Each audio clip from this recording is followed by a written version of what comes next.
ಸ್ನೇಹಿತರೆಲ್ಲರಿಗೂ ನಮಸ್ಕಾರ. ಸ್ನೇಹಿತರೆ, ಇವತ್ತಿನ ವಿಡಿಯೋದಲ್ಲಿ ನಾವು ಸ್ಕೂಲ್ ಯೂನಿಫಾರ್ಮ್ದು ಕೋಟನ್ನು ಯಾವ ರೀತಿ ಕಟ್ ಮಾಡೋ ಅಂತ ನೋಡೋಣ. ನೋಡಿ, ಮೆಜರ್ಮೆಂಟ್ ಬಂದು ಈ ರೀತಿ ಇದೆ. ಇದು 8 ಅಥವಾ 9ನೇ ತರಗತಿ ಹುಡುಗರಿಗೆ ನಿಮಗೆ ಆಲ್ಮೋಸ್ಟ್ ಆಲ್ ನಡೆಯುತ್ತೆ. ಒಂದು ಸ್ವಲ್ಪ ಒಂದೊಂದು ಅರ್ಧ ಇಂಚು ಡಿಫ್ರೆನ್ಸಲ್ಲಿ ನೀವು ಕಟ್ಟಿಂಗನ್ನು ಮಾಡ್ಬೋದು. ನೋಡಿ, ಮೆಜರ್ಮೆಂಟ್ ಬಂದು ಈ ರೀತಿ ಇದೆ. 23 ಇಂಚು ಟೋಟಲ್ ಲೆಂತ್ ಇದೆ. ಶೋಲ್ಡ್ರ್ ಬಂದು 14 ಇಂಚು, ಹಾಗೆ ಚೆಸ್ಟ್ ಬಂದು 32 ಇಂಚು, ಹಿಪ್ ಬಂದು 33 ಇಂಚು. ಈ ಮೆಜರ್ಮೆಂಟ್ಗೆ ನಮಗೆ ಇನ್ನೂ ಸ್ವಲ್ಪ ಮೆಜರ್ಮೆಂಟ್ ಇದೆ, ಬಟ್ ನಿಮಗೆ ತೋರಿಸ್ತೀನಿ. ಕಟ್ ಮಾಡ್ತಾ ಮಾಡ್ತಾ ನಿಮಗೆ ತುಂಬ ಈಸಿಯಾಗಿ ಗೊತ್ತಾಗುತ್ತೆ. ಇದರಲ್ಲಿ ಸ್ವಲ್ಪ ನಿಮ್ಮದು ಮೆಜರ್ಮೆಂಟನ್ನು ಹಿಡ್ಕೊಂಡಿರ್ತೀರಲ್ಲ, ಅದರಲ್ಲಿ ನೀವು ಕ್ಯಾಲ್ಕುಲೇಷನ್ ಮಾಡ್ಕೊಂಡು ಕಡಿಮೆನ ಮಾರ್ಕ್ ಮಾಡ್ಕೊಳ್ಳಿ, ನಿಮಗೆ ತುಂಬ ಈಸಿ ಆಗುತ್ತೆ. ಹಾಗೆ ಇದರಲ್ಲಿ ಕೋಟ್ ಕಟ್ಟಿಂಗ್ನಲ್ಲಿ ಬಂದು ಕೆಳಗಡೆ ಬಾಟಮಲ್ಲಿ ತುಂಬ ಡಿಫ್ರೆಂಟಾಗಿ ಬರುತ್ತೆ. ಒಂದೊಂದು ಸ್ಕೂಲ್ದು ಒಂದೊಂದು ಥರ ಬರುತ್ತೆ.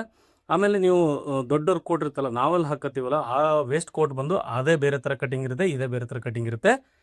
ಬಟ್ ಇದಕ್ಕೂ ಸ್ವಲ್ಪ ಹೋಲಿಕೆ ಇರುತ್ತೆ ಅಷ್ಟೇ. ಆ ರೀತಿ ಕಟ್ ಮಾಡೋಕೆ ಹೋದರೆ ನಾವು ಸ್ಕೂಲ್ ಯೂನಿಫಾರ್ಮ್ಗೆ ಅಷ್ಟೆಲ್ಲ ಹೊಲಿಯೋಕ್ಕಾಗಲ್ಲ. ಹಾಗಾಗಿ ನಿಮಗೆ ತುಂಬ ಈಸಿ ಮೆಥಡಲ್ಲಿ ನಾನು ನಿಮ್ಮ ಇವತ್ತಿನ ವಿಡಿಯೋದಲ್ಲಿ ತಿಳಿಸ್ಕೊಡ್ತೀನಿ. ನೋಡಿ, ಇದು ಈ ಮೆಜರ್ಮೆಂಟ್ಗೆ ನಾನು ಇವತ್ತೊಂದು ಕೋಟನ್ನು ಕಟ್ ಮಾಡಿ, ಹಾಗೆ ನೆಕ್ಸ್ಟ್ ವಿಡಿಯೋದಲ್ಲಿ ಸ್ಟಿಚಿಂಗ್ ವಿಡಿಯೋ ಕೂಡ ಇದೇ ಥರ ಹೆಚ್ಚಿನ ವಿಡಿಯೋಗಳು ನೋಡಿ ಹಿಂದಿನ ವರ್ಷ ಕೂಡ ನಾನು ಅಪ್ಲೋಡ್ ಮಾಡಿದ್ದೀನಿ. ಅಂದರೆ ಈ ಸ್ಕೂಲ್ ಯೂನಿಫಾರ್ಮ್ದು ಶರ್ಟು, ಪ್ಯಾಂಟು, ಹಾಗೆ ಮೆನ್ಸ್ ಫ್ಯಾಬ್ರಿಕ್ ಬಂದು ಮೆನ್ಸಲ್ಲಿ ಶರ್ಟು ಪ್ಯಾಂಟು ಎರಡು ಕಟ್ಟಿಂಗು, ಹಾಗೆ ಹಾಫ್ ಪ್ಯಾಂಟು ಎಲ್ಲ ಪ್ರತಿಯೊಂದು ಕೂಡ, ಹಾಗೆ ಸ್ಕರ್ಟು. ನೋಡಿ, ಗೌರ್ಮೆಂಟ್ ಸ್ಕೂಲ್ ಯೂನಿಫಾರ್ಮ್ದು ಸ್ಕರ್ಟ್ ಬರುತ್ತೆ ನೋಡಿ, ಇಲ್ಲಿ ಬಾಡಿ ಸ್ಕರ್ಟು, ಅದ್ರದ್ದು ಕೂಡ ಕಟ್ಟಿಂಗ್ ವಿಡಿಯೋ ಹಾಕಿದ್ದೀನಿ, ಸ್ಟಿಚಿಂಗ್ ವಿಡಿಯೋ ಕೂಡ ಹಾಕಿದ್ದೀನಿ. ದಯವಿಟ್ಟು ನೋಡಿಲ್ಲ ಅಂದರೆ ದಯವಿಟ್ಟು ನೋಡಿ. ವಿತ್ ಶೋಲ್ಡ್ರು, ವಿತೌಟ್ ಶೋಲ್ಡ್ರು ಯಾವ ರೀತಿ ನೀವು ಸ್ಕೂಲ್ ಯೂನಿಫಾರ್ಮ್ದು ಕಟ್ಟಿಂಗನ್ನು ಮಾಡಬೇಕು, ಸ್ಟಿಚಿಂಗನ್ನು ಮಾಡಬೇಕು, ಅದರಲ್ಲಿ ನಾನು ಹಿಂದಿನ ವೀಡಿಯೋದಲ್ಲಿ ತಿಳಿಸ್ಕೊಟ್ಟಿದ್ದೀನಿ. ದಯವಿಟ್ಟು ನನ್ನ ಚಾನಲ್ನ ಕ್ಲಿಕ್ ಮಾಡಿ, ಅಲ್ಲಿ ವಿಡಿಯೋಸ್ ಅಂತ ನೀವು ಹೊಡೆದ್ರೆ ಅಲ್ಲಿ ಗೊತ್ತಾಗುತ್ತೆ. ಲಾಸ್ಟ್ ಹೈಯೆಸ್ಟ್ ವ್ಯೂಸ್ ಬಂದಿರೋ ವೀಡಿಯೋಸ್ ನೋಡಿದ್ರೆ ನಿಮಗೆ ಸ್ಕೂಲ್ ಯೂನಿಫಾರ್ಮ್ಗೆ ಬಂದಿರುತ್ತೆ, ನಿಮ್ಗೆ ಈಸಿಯಾಗಿ ಸಿಗುತ್ತೆ. ಬನ್ನಿ ಸ್ನೇಹಿತರೆ, ಈ ವಿಡಿಯೋದಲ್ಲಿ ಕೋಟನ್ನು ಯಾವ ರೀತಿ ಕಟ್ ಮಾಡೋಂತ ನೋಡೋಣ. ನೋಡಿ, ನಾವು ಮೊದಲಿಗೆ ಫ್ರಂಟ್ ಪಾರ್ಟನ್ನು ಮಾರ್ಕಿಂಗ್ ಮಾಡ್ಕೊಳ್ಳೋಣ. ನೋಡಿ, 2 ಪೀಸು ನಾನು ಅಂಚು ಸೈಡನ್ನು ತಗೊಂಡಿದ್ದೀನಿ. ಫ್ರಂಟ್ ಪಾರ್ಟನ್ನು ಮಾರ್ಕ್ ಮಾಡ್ಕೊಳ್ಳಿಕ್ಕೆ ಈ ರೀತಿ ಫೋಲ್ಡ್ ಹಾಕೊಂಡಿದ್ದೀನಿ. ಈ ಅಂಚು ಏನಿದೆ ಇದನ್ನು ಕಟ್ ಮಾಡಿ ತೆಗೆದುಬಿಡಿ. ನೀವು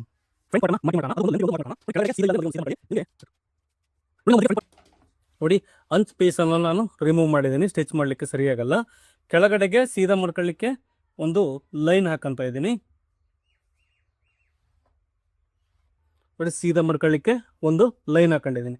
ಟೋಟಲ್ ಉದ್ದ ಬಂದು ನಮಗೆ 23 ಇಂಚು ಟೋಟಲ್ ಲೆಂತ್ ಬೇಕು. ನೋಡಿ, 23 ಇಂಚು ಕೋಟಿನ ಟೋಟಲ್ ಲೆಂತು. ನಮಗೆ ಫ್ರಂಟ್ ಸೈಡಲ್ಲಿ ಇಲ್ಲಿ ವಿ ಶೇಪ್ ಬರುತ್ತೆ, ಕೋಟು ವಿ ಶೇಪ್ ಬರುತ್ತೆ, ಅದು ನೆನಪಿರಲಿ. ನಾನು ನಿಮಗೆ ನೋಡಿ, ಇದು ಒಂದೊಂದು ಸ್ಕೂಲ್ದು ಒಂದೊಂದು ಥರ ಡಿಫ್ರೆಂಟ್ ಆಗಿರುತ್ತೆ. ಬಟ್ ಇದು ಸ್ಕೂಲ್ ಯೂನಿಫಾರ್ಮ್ ಆಗಿರೋದ್ರಿಂದ ಅವ್ರ ಸ್ಕೂಲಲ್ಲಿ ಯಾವ ಥರ ಅವರು ಕೋಟನ್ನು ಸ್ಟಿಚ್ ಮಾಡ್ಕೊತಾರೋ ನಾವು ಅದೇ ರೀತಿಯೇ ಸ್ಟಿಚ್ ಮಾಡ್ಕೋಬೇಕು. ಹಾಗಾಗಿ ಇದರಲ್ಲಿ ನಮ್ಮ ಐಡಿಯಾಸ್ ಏನಿಲ್ಲ. ಅವ್ರದ್ದು ಒಂದೊಂದು ಸ್ಕೂಲ್ದು ಒಂದೊಂದು ಡಿಫ್ರೆಂಟಾಗಿರುತ್ತೆ. ನಾನು ಇದಕ್ಕೆ ನೋಡಿ 23 + 1 ಇಂಚು 24 ಇಂಚು ಮಾರ್ಕ್ ಮಾಡ್ಕೊತಾ ಇದ್ದೀನಿ. ಇದಕ್ಕೆ ಒಳಗಡೆಗೆ ನಾನು ಲೈನಿಂಗನ್ನು ಆ್ಯಡ್ ಮಾಡ್ತೀನಿ. ನೋಡಿ, 24 ಇಂಚು 1 ಇಂಚನ್ನು ನಾನು ಆ್ಯಡ್ ಮಾಡಿದ್ದೀನಿ. ನೋಡಿ, ಶೋಲ್ಡ್ರ್ ಕ್ರಾಸನ್ನು ಬಂದು 1.5 ಇಂಚಿಗೆ ಒಂದು ಮಾರ್ಕ್ ಮಾಡ್ಕೊತಾ ಇದ್ದೀನಿ. ಹಾಗೆ ಆರ್ಮೋಲ್ ಬಂದು 8, ತಪ್ಪಿದರೆ ನೀವು 7.5 ಇಂಚ್ ಬೇಕಾದರೂ ಇಡ್ಬೋದು. ನೋಡಿ, 7.5 ಇಟ್ಟರೆ ಸಾಕು. ಈ ಮೆಜರ್ಮೆಂಟ್ಗೆ ಇದು ಕರೆಕ್ಟ್ ಆಗುತ್ತೆ. ನೋಡಿ, ಇದಕ್ಕೆ ಲೈನ್ ಹಾಕೋಣ. ಇದು ಟೋಟಲ್ ಲೆಂತು. ಇದು ಶೋಲ್ಡ್ರದು ಕ್ರಾಸಿಗೋಸ್ಕರ 1.5 ಇಂಚಿಗೆ ಒಂದು ಮಾರ್ಕ್ ಮಾಡ್ಕೊಂಡಿದ್ದೀನಿ. ಹಾಗೆ ಇದು ಆರ್ಮೋಲು. ಹಾಗೆ ನೋಡಿ, ಇಲ್ಲಿ ಫಿಟ್ಟಿಂಗ್ ಬೇಕಲ್ಲ ಹೊಟ್ಟೆ ಭಾಗದಲ್ಲಿ, ಅದಕ್ಕೆ ನಾವು ಟೋಟಲ್ 23 ಅರ್ಧ ಬಂದು ಎಷ್ಟಾಗುತ್ತೆ, 12 ಆಗುತ್ತೆ. 12 ನೋಡಿ, 12 ಇಲ್ಲಿಗಿದೆ. 1.5 ಇಂಚು ಎಕ್ಸ್ಟ್ರಾ ಇಲ್ಲಿಂದ 1.5 ಇಂಚ್ ಮಾರ್ಕ್ ಮಾಡ್ಕೊಂಡು ಇಲ್ಲಿಗೆ ಒಂದು ಮಾರ್ಕ್ ಮಾಡ್ಕೊಳ್ಳೋಣ. ಇದು ಹೊಟ್ಟೆ ಭಾಗ ಆಗುತ್ತೆ ಫಿಟ್ಟಿಂಗು. ಇಲ್ಲಿ ಸ್ಟಮಕ್ಕಲ್ಲಿ ನಮ್ಗೆ ಸ್ಟಮಕ್ ಫಿಟ್ಟಿಂಗ್ ಬೇಕಲ್ಲ, ಅದಕ್ಕೋಸ್ಕರ ಇಷ್ಟು ಲೈನ್ ಹಾಕೊಂಡಿದ್ದೀವಿ ನಾವು ಮೇನು. ಇವಾಗ ಬಂದು ಇಲ್ಲಿ ಕೂಡ ನಾವು ಒಂದು ಸ್ವಲ್ಪ ಚೇಂಜಸ್ ಮಾಡ್ಕೋಬೇಕಾಗುತ್ತೆ. ತೋರಿಸ್ತೀನಿ ಯಾವ ರೀತಿ ಅಂತ. ಮೊದಲಿಗೆ ನೋಡಿ, ಇಲ್ಲಿ ನಾನು ಸ್ಟಿಚಿಂಗ್ ಮಾರ್ಜಿನ್ಗೋಸ್ಕರ 1/2 ಇಂಚಿಗೆ ಒಂದು ಮಾರ್ಕ್ ಮಾಡ್ಕೊತಾ ಇದ್ದೀನಿ. ಇದು ಸ್ಟಿಚಿಂಗ್ ಮಾರ್ಜಿನ್ ಲೈನು. ಓಕೆ, 1/2 ಇಂಚಿಗೆ ಸ್ಟಿಚಿಂಗ್ ಮಾರ್ಜಿನ್ಗೋಸ್ಕರ ಒಂದು ಮಾರ್ಕ್ ಹಾಕೋಣ. ಇದು ನಮಗೆ ಇಲ್ಲಿ ಕೂಡ ಆ್ಯಡ್ ಆಗಬಾರ್ದು. ಹಾಗೆ ನಮಗೆ ಬಟನ್ ಬರುತ್ತಲ್ಲ, ಅದಕ್ಕೆ ಎಕ್ಸ್ಟ್ರಾ ತಗೋಬೇಕು. ಬಟನ್ ಪಟ್ಟಿಗೋಸ್ಕರ ನೋಡಿ 3/4 ಇಂಚು ಒಂದು ಮಾರ್ಕ್ ಮಾಡ್ಕೊತಾ ಇದ್ದೀನಿ. ಇದು ಎಕ್ಸ್ಟ್ರಾ ಬಟನ್. ಇವು ಪ್ರತಿಯೊಂದು ನೀವು ಯಾವುದೇ ಥರದ ಕೋಟ್ ಆದರೂ ಇಷ್ಟನ್ನು ನೀವು ಫಾಲೋ ಮಾಡಿ. ಟೋಟಲ್ 1/4 ಇಂಚ್ ಬೇಕಾದರೆ ನೀವು ಟೋಟಲ್ ಮಾರ್ಕ್ ಮಾಡ್ಕೋಬೋದು. ನಾನು ನಿಮಗೆ ಸಪ್ರೇಟಾಗಿ ಯಾಕೆ ತೋರಿಸ್ತಾ ಇದ್ದೀನಿ ಅಂದರೆ ನಿಮ್ಗೆ ಈಸಿಯಾಗಲಿ ಗೊತ್ತಾಗಲಿ ಅಂತ ಉದ್ದೇಶಕ್ಕೋಸ್ಕರ. ಟೋಟಲ್ ನೋಡಿ, ಇದು 3/4 ಇಂಚ್ ಲೈನು. ಇದು ಸ್ಟಿಚಿಂಗ್ ಮಾರ್ಜಿನ್ನು. ಇದು ಸ್ಟಿಚಿಂಗ್ ಮಾರ್ಜಿನ್ಗೆ ಹೋಗುತ್ತೆ 1/2 ಇಂಚು. ಇದು ತುಂಬ ಇಂಪಾರ್ಟೆಂಟ್ ಆಗುತ್ತಲ್ಲ ಇನ್ನು ಇದು, ಯಾಕಂದರೆ ನಿಮಗೆಲ್ಲ ಫಿಟ್ಟಿಂಗಲ್ಲಿ ಕರೆಕ್ಟಾಗಿ ಬರಲ್ಲ, ಇಲ್ಲಾಂದರೆ ಇನ್ನು ಫಾಲೋ ಮಾಡಲಿಲ್ಲ ಅಂದರೆ. ಇಲ್ಲಿ ನೆಕ್ನ ಅಗಲ ಬಂದು, ಕೊರಳಿನ ಅಗಲ ಬಂದು ನಾನು ವಿ ಶೇಪನ್ನು ಏನು ಮಾರ್ಕ್ ಮಾಡ್ಕೊತಾ ಇದ್ದೀನಿ, ಅದಕ್ಕೆ ನಾನು 2.25 ಇಂಚ್ ಇಡ್ತಾ ಇದ್ದೀನಿ. ನೋಡಿ 2.25 ಇಂಚ್ ಇಟ್ಟರೆ ನಮಗೆ 2.5 ರೆಡಿ ಸಿಗುತ್ತೆ. ನಮಗೆ ಲೆಂತ್ ಬಂದು ನೋಡಿ ಇಲ್ಲಿಂದ 7.5 ಇಂಚ್ ತಗೋಬೋದು ಇದಕ್ಕೆ. ಓಕೆ, 7.5 ಇಂಚು ತಗೋಬೋದು. ನೋಡಿ ಇದು ಸ್ಟ್ರೈಟಾಗಿ ಒಂದು ಲೈನ್ ಹಾಕಂತೀನಿ ಶೇಪನ್ನು ಮಾರ್ಕ್ ಮಾಡ್ಕೊಳ್ಳಿಕ್ಕೆ. ಸ್ವಲ್ಪ ಇದನ್ನು ಈ ಶೇಪಲ್ಲಿ ಮಾರ್ಕ್ ಮಾಡಿದರೆ ಚೆನ್ನಾಗಿರುತ್ತೆ ಅಂತ ನನ್ನ ಅನಿಸಿಕೆ. ನಿಮಗೆ ಯಾವ ಶೇಪ್ ಬೇಕೋ ಆ ರೀತಿ ನೀವು ಮಾರ್ಕ್ ಮಾಡ್ಕೋಬೋದು. ನೋಡಿ ಈ ಥರ ಮಾರ್ಕ್ ಮಾಡಿದರೆ ಚೆನ್ನಾಗಿರುತ್ತೆ. ನಿಮಗೆ ಯಾವ ರೀತಿ ಇಷ್ಟನೋ ನೀವು ಆ ರೀತಿ ಮಾರ್ಕ್ ಮಾಡ್ಕೊಳ್ಳಿ. ನೋಡಿ ಈ ಥರ ನಾವು ಶೇಪ್ ಮಾರ್ಕ್ ಮಾಡ್ಕೊಂಡ್ರೆ ಚೆನ್ನಾಗಿರುತ್ತೆ. ಇದು ನನ್ನ ಲೈಕು. ಇದನ್ನು ಬೇಕಾದರೆ ಆಪ್ಷನಲ್ಲು ನೀವು ಯಾವ ರೀತಿ ಬೇಕಾದರೂ ಮಾರ್ಕನ್ನು ಮಾಡ್ಕೋಬೋದು. ಶೋಲ್ಡ್ರ್ ಬಂದು ನಮಗೆ 14 ಇಂಚು ಶೋಲ್ಡ್ರ್ ಇದೆ. ನಾವು 14 ಅರ್ಧ ಬಂದು 7 ಇಂಚ್ ಇಡೋಣ. ನೋಡಿ 7 ಇಂಚ್ ಇಟ್ಟರೆ ಸಾಕು, ಇದಕ್ಕೇನು ಮಾರ್ಜಿನ್ ಆ್ಯಡ್ ಮಾಡೋ ಅವಶ್ಯಕತೆ ಇಲ್ಲ. ಯಾಕಂದರೆ ಇದು ಕಡಿಮೆ ಇದ್ದರೂ ಏನು ತೊಂದರೆ ಇಲ್ಲ, ಕರೆಕ್ಟಾಗಿ ಬರುತ್ತೆ. ನೋಡಿ ಇಲ್ಲಿಂದ ಈ ಥರ ನಾವು ಲೈನ್ ಹಾಕೊಂಡ್ರೆ ಒಂದು ಕ್ರಾಸಲ್ಲಿ ನಮಗೆ ಇದು ಶೋಲ್ಡ್ರ್ ಮಾರ್ಕಿಂಗ್ ಆಯಿತು. ನಾವು ಇವಾಗ ಇಲ್ಲಿ ಎಷ್ಟು ಇಟ್ಟಿದ್ದೀವಿ, 7 ಇಂಚ್ ಇಟ್ಟಿದ್ದೀವಿ. ಇಲ್ಲಿ ಒಂದು 3/4 ಇಂಚು ಕಡಿಮೆ ಮಾಡೋಣ. 7 ಇಂಚ್ ಇಲ್ಲಿಟ್ರೆ ಒಂದು 6.25 ಇಂಚಿಗೆ ಒಂದು ನೋಡಿ 6.25 ಇಂಚಿಗೊಂದು ಮಾರ್ಕನ್ನು ಮಾಡ್ಕೊಳ್ಳೋಣ. ಇದು ಆರ್ಮೋಲ್ ಶೇಪಿಗೋಸ್ಕರ, ಫ್ರಂಟ್ ಆರ್ಮೋಲ್ ಬರುತ್ತಲ್ಲ ಅದಕ್ಕೆ ಇದು. ನೋಡಿ ಈ ರೀತಿ ನಾವು ಮಾರ್ಕ್ ಮಾಡ್ಕೊಂಡು ಇದಕ್ಕೆ ಒಂದು ಶೇಪನ್ನು ಮಾರ್ಕ್ ಮಾಡ್ಕೋಬೇಕು. ನೋಡಿ ಈ ರೀತಿ ಬಂದರೆ ಸಾಕು. ನೋಡಿ ಈ ಥರ ಶೇಪ್ ಬರುತ್ತೆ. ಇದು ನಮಗೆ ಫ್ರಂಟ್ ಶೇಪು. ಚೆಸ್ಟ್ ಮೆಜರ್ಮೆಂಟ್ ಬಂದು ಎಷ್ಟಿದೆ, 32 ಇದೆ. 32 ಅಂದರೆ 32 4ನೇ ಒಂದು ಭಾಗ ಬಂದು ನಮಗೆ 8 ಇಂಚ್ ಬರುತ್ತೆ. ಓಕೆ, ನಾವು ಇದಕ್ಕೆ 1.5 ಇಂಚು ಲೂಸಿಂಗನ್ನು ಮಾರ್ಕ್ ಮಾಡ್ಕೊಳ್ಳೋಣ. 1.5 ಇಂಚು ಲೂಸಿಂಗನ್ನು ಮಾರ್ಕ್ ಮಾಡ್ಕೊಳ್ಳೋಣ. ನೋಡಿ ಕೆಳಗಡೆ ಹಿಪ್ ಅಳತೆ ಬಂದು ನಮಗೆ 33 ಇದೆ. ಅದರ 4ನೇ ಒಂದು ಭಾಗ ಬಂದು ನಮಗೆ 8.25 ಬರುತ್ತೆ. 33 ಇದ್ದರೆ 8.25 ಬರುತ್ತೆ. 8.25 ಪ್ಲಸ್ 1.5 ಇಂಚು ನಾನು ಲೂಸಿಂಗನ್ನು ಮಾರ್ಕ್ ಮಾಡ್ಕೊತಾ ಇದ್ದೀನಿ. ನಾನು ಇದರಲ್ಲಿ ಸ್ಟಿಚಿಂಗ್ ಮಾರ್ಜಿನನ್ನು ಆ್ಯಡ್ ಮಾಡಿಲ್ಲ, ಲೂಸಿಂಗನ್ನು ಮಾತ್ರ ಆ್ಯಡ್ ಮಾಡ್ತಾ ಇದ್ದೀನಿ. ಸ್ಟಿಚಿಂಗ್ ಮಾರ್ಜಿನನ್ನು ಎಷ್ಟು ಆ್ಯಡ್ ಮಾಡಬೇಕು ಅನ್ನೋದು ಹೇಳ್ತೀನಿ. ಅದಕ್ಕೂ ಕೂಡ ಒಂದು ಡಿಫ್ರೆಂಟ್ ಮೆಥಡ್ ಇದೆ. ಯಾಕಂದರೆ ಡಿಫ್ರೆಂಟಾಗಿ ಸ್ಟಿಚ್ ಮಾಡೋದ್ರಿಂದ ಡಿಫ್ರೆಂಟಾಗಿ ನಾವು ಮಾರ್ಜಿನನ್ನು ಇಡಬೇಕಾಗುತ್ತೆ. ಹೇಳ್ತೀನಿ ನಾನು ನಿಮಗೆ.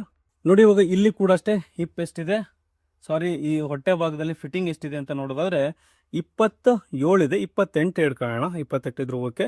ಅಂದರೆ ಅಲ್ಲಿಗೆ 7 ಇಂಚ್ ಬರುತ್ತೆ. 4ನೇ ಒಂದು ಭಾಗ 28ರ 4ನೇ ಒಂದು ಭಾಗ 7 ಇಂಚ್ ಬರುತ್ತೆ. ನೋಡಿ 7 ಇಂಚಿಗೆ ಒಂದು ಮಾರ್ಕ್ ಮಾಡ್ಕೊತಾ ಇದ್ದೀನಿ. ಇಲ್ಲಿ ಕೂಡ ಅಷ್ಟೇ 1.5 ಇಂಚು ಲೂಸಿಂಗನ್ನು ಮಾರ್ಕ್ ಮಾಡ್ಕೊತಾ ಇದ್ದೀನಿ. ನೋಡಿ ಇದು ನಮಗೆ ಫಿಟ್ಟಿಂಗು, ಅಂದರೆ ಇಲ್ಲಿಗೆ ಸ್ಟಿಚಿಂಗ್ ಆಗುತ್ತೆ. ನೀವು ಇದನ್ನು ಲೈನಿಂಗ್ ಹಾಕಿ ವಿತೌಟ್ ಕೂಳೆ ಇಲ್ದಂಗೆ ಒಳಗಡೆ ಹೊಲಿತೀವಿ ಅಂದರೆ 1/2 ಇಂಚ್ ಮಾರ್ಜಿನ್ ಸಾಕು. ಇಲ್ಲ ನಾವು ಕೂಳೆ ಬಿಡ್ತೀವಿ ಅಂತಂದರೆ ನೀವು ಹೆಚ್ಚುವರಿ ಮಾರ್ಜಿನನ್ನು ಬಿಟ್ಕೋಬೇಕಾಗತ್ತೆ. ನಾನು ಇದಕ್ಕೆ ಕೂಳೆ ಬಿಡಲ್ಲ, ಯಾಕಂದರೆ ಹುಡುಗರು ದೊಡ್ಡವರು ಆಗ್ತಾ ಸ್ವಲ್ಪ ನಾವು ದೊಡ್ಡಕ್ಕೆ ಮಾಡ್ಕೋಬೋದು ಕೋಟನ್ನು. ಇದು ಸ್ಕೂಲ್ ಯೂನಿಫಾರ್ಮ್ ಆಗಿರೋದ್ರಿಂದ ಅಷ್ಟೆಲ್ಲ ಫಾರ್ಮಾಲಿಟೀಸ್ ಬೇಕಾಗಿಲ್ಲ. ಹಾಗಾಗಿ ನಾನು ಮಾಮೂಲಿ ಸ್ಟಿಚ್ಚನ್ನೇ ಬಿಡ್ತಾ ಇದ್ದೀನಿ. ಇದಕ್ಕೆ ಇಲ್ಲಿ ಈ ಕಡೆ ಸೈಡು ಕ್ಲೋಸಿಂಗ್ ಮಾಡಲ್ಲ. ಕ್ಲೋಸಿಂಗ್ ಮಾಡ್ತೇವೆ ಅಂದರೆ ನೀವು 1/2 ಇಂಚ್ ಮಾರ್ಜಿನ್ ಇಟ್ಟರೆ ಸಾಕು. ನಾನು ಹಾಗಾಗಿ ಇಲ್ಲಿ ಎಕ್ಸ್ಟ್ರಾ 1 ಇಂಚು ಮತ್ತೆ ಎಕ್ಸ್ಟ್ರಾ ಮಾರ್ಕ್ ಮಾಡ್ಕೊತಾ ಇದ್ದೀನಿ. ನೋಡಿ 1 ಇಂಚು ಅಥವಾ 1.5 ಇಂಚು, ಅದು ನಿಮ್ಮ ಆಪ್ಷನಲ್ಲು. ನಿಮ್ಗೆ ಎಷ್ಟು ಬೇಕೋ ಅಷ್ಟು ಮಾರ್ಕ್ ಮಾಡ್ಕೊಳ್ಳಿ.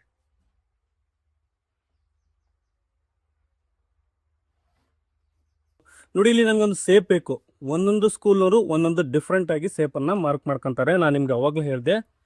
ನೋಡಿ ಇಲ್ಲಿಂದ 1 ಇಂಚಿಗೆ ಒಂದು ಮಾರ್ಕ್ ಮಾಡ್ಕೊಂಡು ನಾನು ನೋಡಿ ಇಲ್ಲಿ ಕೂಡ ಅಷ್ಟೇ ಇಲ್ಲಿಂದ 2.5 ಇಂಚು ಒಂದು ಮಾರ್ಕ್ ಮಾಡ್ಕೊತೀನಿ.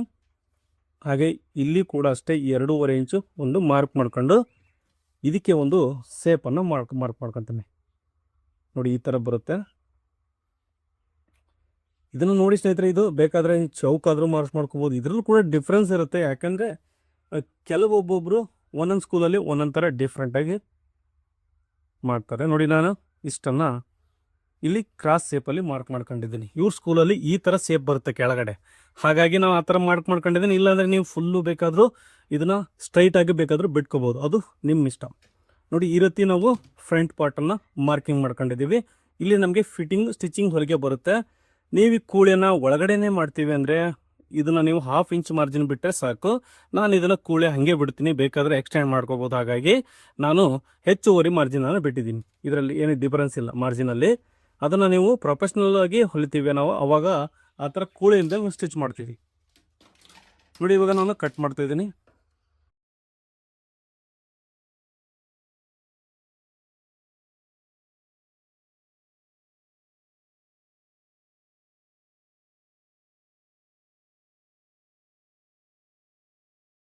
ನೋಡಿ ಈ ಥರ ನಾವು ಫ್ರಂಟ್ ಪಾರ್ಟನ್ನು ಮಾರ್ಕಿಂಗ್ ಮಾಡ್ಕೊಂಡಿದ್ದೀವಿ. ಪಾಕೆಟ್ ಬಂದು ಇಲ್ಲಿ ಬರುತ್ತೆ. ನಿಮಗೆ ಪಾಕೆಟನ್ನು ಮಾರ್ಕ್ ಬೇಕಂದ್ರೆ ಮಾರ್ಕ್ ಮಾಡ್ಕೋಬೋದು. ನೋಡಿ ಪಾಕೆಟ್ ಮಾರ್ಕ್ ಮಾಡ್ಕೊಳ್ಳಿಕ್ಕೆ ನಮಗೆ ಎಷ್ಟಿದೆ ಇದು ಟೋಟಲ್ಲು, ಇಲ್ಲಿಂದ ಒಂದು 5 ಇಂಚ್ ಬಂದರೆ ಸಾಕು. 17 ಇಂಚಿಗೆ ನೀವು ಮಾರ್ಕ್ ಮಾಡ್ಕೋಬೋದು ಪಾಕೆಟ್ಗೆ.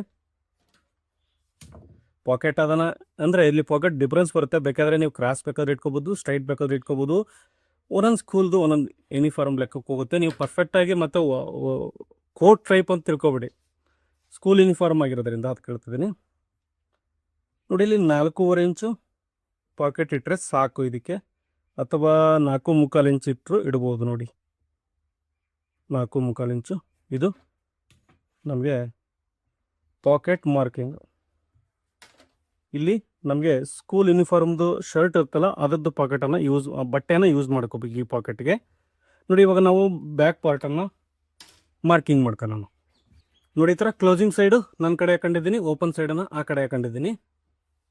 ಇವಾಗಿರೋದು ನೋಡಿ ನಮಗೆ ಸ್ವಲ್ಪ ಚೇಂಜಸ್ ಮಾಡ್ಕೋಬೇಕು. ನೋಡಿ ನಾನು ನಿಮಗೆ ಅವಾಗಲೇ ಲೈನ್ ಹಾಕಿದ್ದೆ 2, ಇದು ಸ್ಟಿಚಿಂಗ್ ಮಾರ್ಜಿನ್ನು ಹೋಗುತ್ತೆ. ನಮಗೆ ಇಲ್ಲಿ ಬ್ಯಾಕ್ ಸೈಡ್ ಏನು ಸ್ಟಿಚಿಂಗ್ ಮಾರ್ಜಿನ್ ಅವಶ್ಯಕತೆ ಇಲ್ಲ, ಹಾಗಾಗಿ ಇದು ಲೆಸ್ ಮಾಡ್ಕೋಬೇಕು. ನಾನು ನಿಮಗೆ ಇಲ್ಲೇನು ಬಟನ್ನಿಗೆ ಅಂತ ಎಕ್ಸ್ಟ್ರಾ ಒಂದು ಹಾಕಿದ್ದೀನಿ ಸ್ಟಿಚ್ ಮಾರ್ಕಿಂಗನ್ನು. ಆ ಮಾರ್ಕಿಂಗ್ ಲೆವೆಲ್ಗೆ ನಾವು ಬ್ಯಾಕ್ ಪಾರ್ಟನ್ನು ಇಟ್ಕೋಬೇಕು. ನೋಡಿ ಆ ಮಾರ್ಕಿಂಗ್ ಲೆವೆಲ್ಗೆ ನಾವು ಬ್ಯಾಕ್ ಪಾರ್ಟನ್ನು ಇಟ್ಕೋಬೇಕು. ನೋಡಿ ಕಾಣಿಸ್ತಾ ಇದೆ. ನಾವು ಯಾಕಂದರೆ ನೋಡಿ ಫ್ರಂಟ್ ಪಾರ್ಟಲ್ಲಿ ನಾವು ಏನಾದರೂ ಬಟನ್ ಹಾಕಿದರೆ ನಮಗೆ ಫ್ರಂಟು ಬ್ಯಾಕು ಎರಡು ಈಕ್ವಲ್ ಆಗಿ ಬರಬೇಕಂದ್ರೆ ನಾವು ಈ ಮಾರ್ಜಿನನ್ನು ಕೊಟ್ಕೊಳ್ಳೇಬೇಕು. ಈ ಮಾರ್ಜಿನ್ ನಾವು ಕೊಡಲಿಲ್ಲ, ಎರಡನ್ನೂ ಒಂದೇ ಥರ ಕೊಟ್ವಿ ಅಂದರೆ ಆನಂತರ ನಿಮಗೆ ಫ್ರಂಟ್ ಪಾರ್ಟು ಕಡಿಮೆ ಆಗುತ್ತೆ, ಬ್ಯಾಕ್ ಪಾರ್ಟು ಜಾಸ್ತಿ ಆಗುತ್ತೆ, ಬಟನ್ನು ಮುಂದ್ಗಡೆ ಕೂರಲ್ಲ, ಅಲ್ಲಿಗೆ 1.5 ಇಂಚ್ ಡಿಫ್ರೆನ್ಸ್ ಬರುತ್ತೆ. ಹಾಗಾಗಿ ಇದು ನಿಮಗೆ ಮೇನ್ ಆಗಿ ನೆನಪಿರಬೇಕು. ಈ ಥರ ನೀವು ಎಕ್ಸ್ಟ್ರಾ ಮಾರ್ಜಿನನ್ನು ಫ್ರಂಟಲ್ಲಿ ಕೊಟ್ಕೊಳೋದ್ರಿಂದ ಅದು ನಿಮಗೆ ಫ್ರಂಟು ಬ್ಯಾಕು ಎರಡು ಕರೆಕ್ಟಾಗಿ ಕೂರುತ್ತೆ, ಸಮನಾಗಿ ಕೂರುತ್ತೆ. ಓಕೆ, ಅರ್ಥ ಆಯ್ತು ಅಂದ್ಕೊಂಡಿದ್ದೀನಿ. ನೋಡಿ ಈ ಥರ ಇಟ್ಕೊಂಡಾಗ ನಮಗೆ ಇಲ್ಲಿ ಶೋಲ್ಡ್ರನ್ನು ಮಾರ್ಕ್ ಮಾಡೋದು ಯಾವ ರೀತಿ ಅಂತ ನೋಡೋಣ.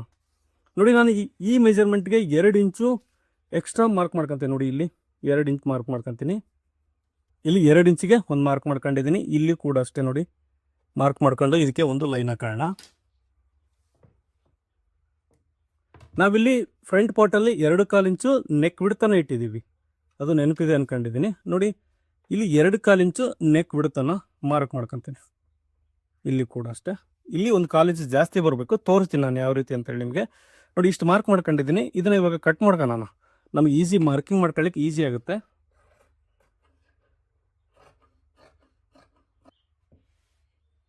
ನೋಡಿ ಇಲ್ಲಿ ನಾವು ಸ್ಟ್ರೈಟಾಗಿ ಇದೇ ಥರ ಕ್ರಾಸಲ್ಲಿ ಕಟ್ ಮಾಡ್ಕೋಬೇಕು.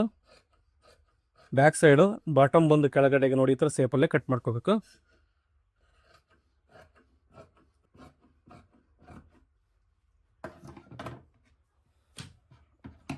ನೋಡಿ ಇದನ್ನು ಒಂದು ಟಚ್ಚ ಕಟ್ ಮಾಡ್ಕೊತೀನಿ, ನಿಮ್ಗೆ ಈಸಿಯಾಗಿ ಗೊತ್ತಾಗುತ್ತೆ. ನೋಡಿ ಇವಾಗ ಶೋಲ್ಡ್ರನ್ನ ಯಾವ ರೀತಿ ಕಟ್ ಮಾಡ್ಕೋಬೇಕಂದ್ರೆ ನೋಡಿ ಈ ರೀತಿ ನೀವು ಫೋಲ್ಡ್ ಹಾಕೊಂಡ್ರೆ ನೋಡಿ ಶೋಲ್ಡ್ರ್ ಅಥವಾ ಹಿಂಗೆ ಅಟ್ಯಾಚ್ ಮಾಡಿದ್ರೆ ಕೂಡ ಗೊತ್ತಾಗುತ್ತೆ. ನೋಡಿ ಇಲ್ಲಿ ನಿಮಗೆ ಈ ರೀತಿ ಮಾರ್ಕ್ ಮಾಡ್ಕೊಳ್ಳಿ, ನಮಗೆ ಪರ್ಫೆಕ್ಟಾಗಿ ಶೋಲ್ಡ್ರ್ ಬರುತ್ತೆ. ನಾನು ನಿಮಗೆ ಅವಾಗಲೇ ಫ್ರಂಟ್ ಪಾರ್ಟಲ್ಲಿ 2.25 ಇಟ್ಟಿದ್ದೀನಿ, ಬಟ್ ಇಲ್ಲಿ ನಮ್ಗೆ ಈ ಥರ ನೋಡಿ ರಿಂಕಲ್ಸ್ ಬರಲ್ಲ, ಶೋಲ್ಡ್ರು ಕರೆಕ್ಟಾಗಿ ಕೂರುತ್ತೆ. ಈ ರೀತಿ ನಾವು ಫೋಲ್ಡಿಂಗ್ ಮಾಡಿ ಮಾರ್ಕ್ ಮಾಡ್ಕೊಳೋದ್ರಿಂದ ನೋಡಿ ಕಾಣಿಸ್ತದೆ, ಇಲ್ಲಿಗೆ ಮಾರ್ಕಿಂಗ್ ಬಂದಿದೆ, ಬಟ್ ನಾವು ಇಟ್ಟಿದ್ದು ಇಲ್ಲಿ 2.25 ಇಲ್ಲಿಗಿದೆ, ಹೌದಾ? ಇದು ಕರೆಕ್ಟ್ ಮೆಥಡ್ ತೋರಿಸ್ತೀನಿ ನಿಮಗೆ. ಅಟ್ಯಾಚ್ ಮಾಡಿದಾಗ ಕೂಡ ನಮಗೆ ಕರೆಕ್ಟಾಗಿ ಬರುತ್ತೆ. ನೋಡಿ ಬ್ಯಾಕ್ ಸೈಡು ನಾವು 1.25 ಇಂಚು ಒಂದು ಮಾರ್ಕ್ ಮಾಡ್ಕೊಂಡು ಅದಕ್ಕೆ ಒಂದು ಶೇಪನ್ನು ಮಾರ್ಕ್ ಮಾಡ್ಕೊಳ್ಳೋಣ. ಇದಕ್ಕೆ ನೋಡಿ ಈ ಥರ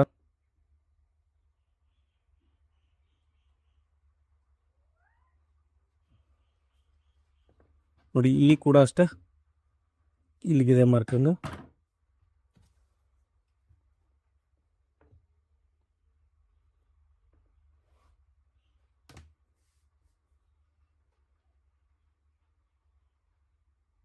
ನೋಡಿ ಇದು ಬ್ಯಾಕ್ ಆರ್ಮೋಲ್ ಸೇಪ್ ಈ ರೀತಿ ನಾವು ಮಾರ್ಕ್ ಮಾಡ್ತದೆ. ಇಲ್ಲಿ ಕಟ್ ಮಾಡಿ ತೋರಿಸ್ತೀನಿ. ಹಾಗೆ ಶೋಲ್ಡರ್ ಅಟ್ಯಾಚ್ ಮಾಡಿದಾಗ ಕೂಡ ನಿಮಗೆ ಸ್ಟಿಚಿಂಗ್ ವಿಡಿಯೋ ಕೂಡ ಹಾಕ್ತೀನಿ, ನಿಮಗೆ ಗೊತ್ತಾಗುತ್ತೆ ಸ್ಟಿಚಿಂಗ್ ಮಾಡಿದ ನಂತರ ಯಾವ ರೀತಿ ಬಂತು ಅಂತೇಳಿ.